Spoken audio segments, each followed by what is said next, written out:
Family and friends came together today to say goodbye to an 11-year-old girl killed by her mother in what DeKalb police call a murder-suicide. The shooting happened at an apartment complex near Hambrick and Rockbridge Roads last night.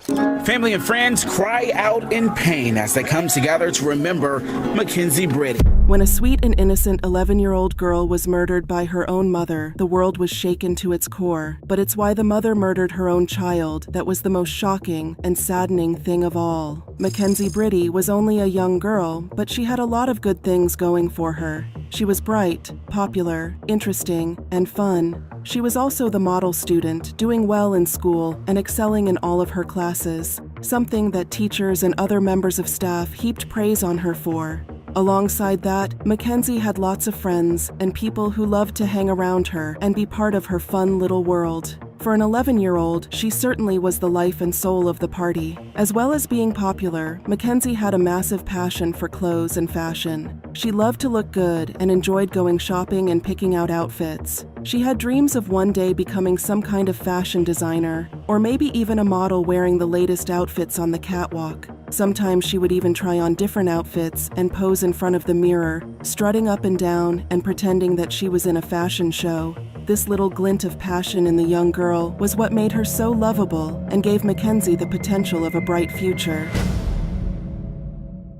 Growing up in DeKalb County in Georgia, Makenzie had everything that she could have ever wanted in life. Her family were not the richest or the most well-off, but they did the best they could to provide for the young girl. Makenzie lived with her 31-year-old mother, Chiana Rainley. She had split with Makenzie's father several years before and weren't on the best of terms, although they never let that affect their daughter. There was no doubt that Chiana loved Makenzie. She would have done anything for her daughter, and the two of them seemed more than just a mother and daughter duo. They were also best friends. Chiana supported everything her daughter did and helped push the young girl towards greatness. In return, Makenzie gave her mother a reason to keep on fighting and going from day to day, even if the child didn't realize that was what she was doing. So, considering how close the mother and daughter were, many people were horrified by how their relationship was about to play out. In fact, it made for a tragic and horrifying tale that left the community shook.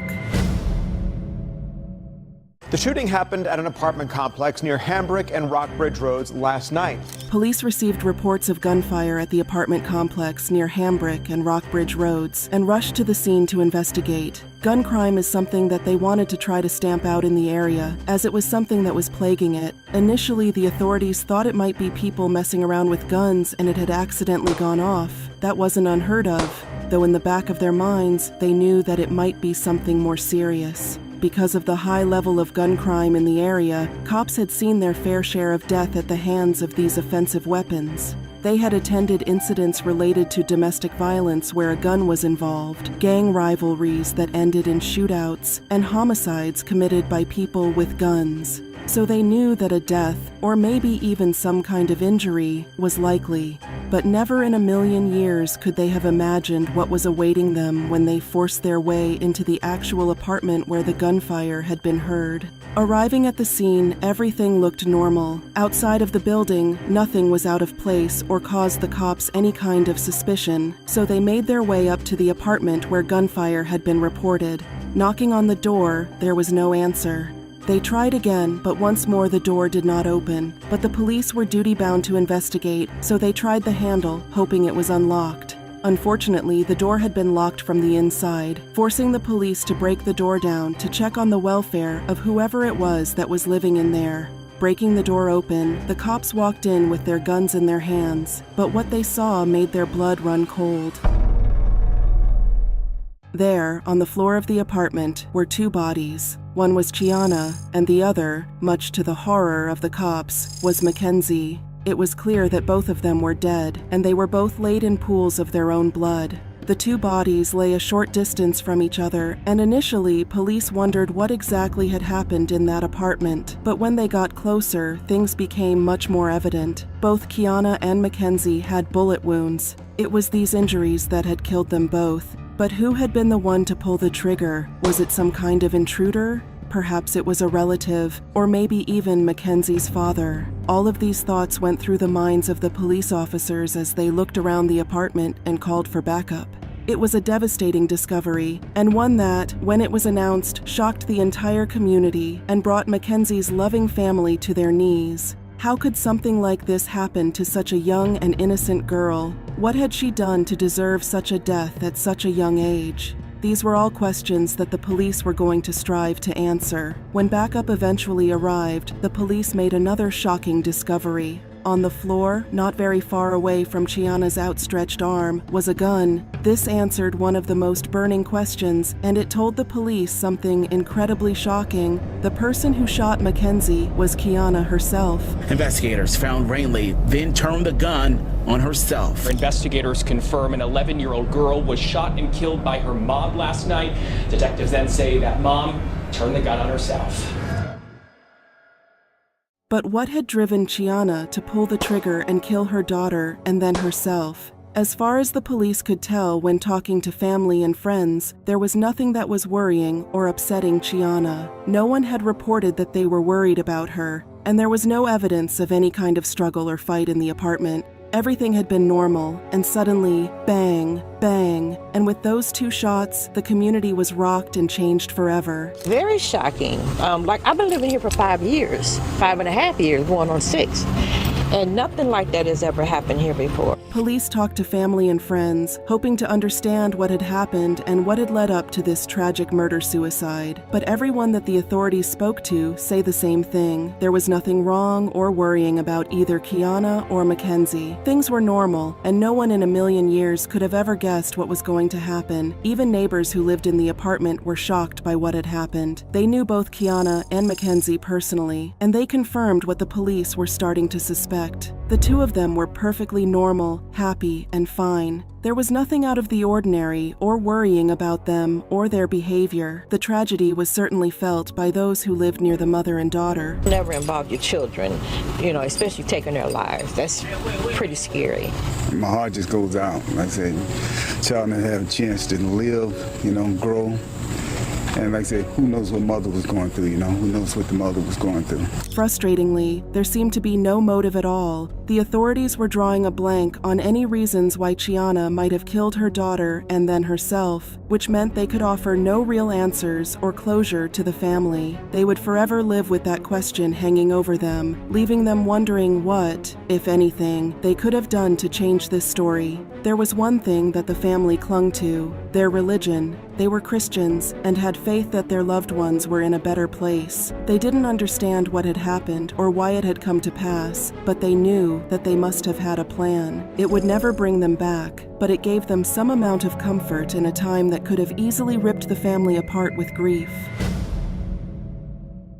It would have been easy to place the blame at Chiana's feet. She was the one who shot and killed Makenzie, but the truth was that no one knew what she was going through. No one knew what was going on in Chiana's head or what personal, mental battles she was fighting. To shoot and kill your own daughter must have meant that she was hurting extremely badly and didn't want to die without her girl there. And while it was devastating and hard to comprehend, her family tried not to judge her too harshly, despite their grief. The funeral for Makenzie soon rolled around. It was a sad and solemn day, and one in which countless people, from family to friends, descended on the local church in order to mourn for the poor 11-year-old girl whose life had been so tragically cut short. Even strangers that didn't personally know Makenzie showed up, wanting to pay their respects to the young girl and show the family some support during this dark time. During the funeral, many members of the family spoke, talking about their feelings and their memories of Makenzie, as well as speaking words of comfort to help each other through this incredibly difficult time. The Lord is close